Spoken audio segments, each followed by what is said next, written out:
और त्राल से जो खबर है उस पर आपको अपडेट दे दें कि लरगाम इलाके से असलहा और गोला बारूद बरामद किया गया। सर्च ऑपरेशन के दौरान एक घर से हथियार बरामद हुआ।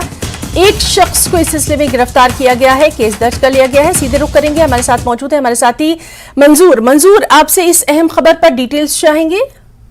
जी ना, ये जो इलाका है ये त्राल का एक दूर इलाका है, लरगाम इलाका है। इसमें कल शाम फोर्सेस ने इस इलाके को मुहासे में लिया था और सर्च ऑपरेशन शुरू किया था और आज सुबह फोर्सेस को एक कामयाबी मिली है। फोर्सेस ने एक घर से एक AK-47 राइफल, 2 मैगजीन्स और 56 गोलियां जब्त की है। इस सिलसिले में इस घर का जो मालिक है बशीर अहमद, इसको गिरफ्तार किया गया है और पुलिस जो है वो मजीद तफ्तीश कर रही है कि इस एमिनेशन के हवाले से और भी कोई गिरफ्तारी मत हो। तो ये जो FIR है, पुलिस ने FIR इस सिलसिले में दर्ज किया है और पूछताछ अभी जारी है। हिना, मंजूर आपसे जानना चाहेंगे, लगातार हम देख रहे हैं कि सर्च ऑपरेशन जो है तमाम तर इलाकों में जारी है, इस तरह की कवायद वहां पर भी देखने में आ रही है क्या?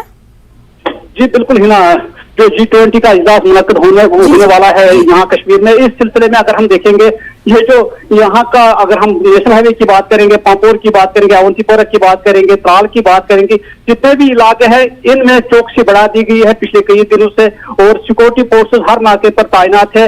हर आने वाले जो भी मशकूक शख्स दिखता है, मशकूक गाड़ी दिखते है, इसकी तलाशी की जा रही है।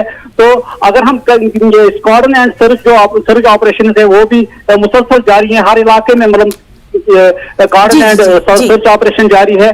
तो फोर्स चाहती है कि जो ये G20 का इजलास है ये पुरअमन तरीके से मुनक्कद हो, इसलिए चौकसी बढ़ा दी गई है और मशकूक जो अफराद हैं, जो मिलिटेंसी से इन्वॉल्व कुछ अफराद है, उन पर नजर है और उनको पकड़ने की कोशिश भी जारी है ना। जी सैयद मंजूर, तो आपका बहुत बहुत शुक्रिया अदा करना चाहेंगे बेहद अहम जानकारी के लिए। हमारे साथी त्राल से मंजूर तमाम तर जानकारी दे रहे थे। लरगाम इलाके से असलहा और गोला बारूद बरामद किया गया है। सर्च ऑपरेशन के दौरान एक घर से हथियार बरामद किए गए हैं और जिस तरह से मंजूर जानकारी दे रहे थे, एक शख्स को गिरफ्तार किया गया है। मामले में लगातार तफ्तीश जारी है।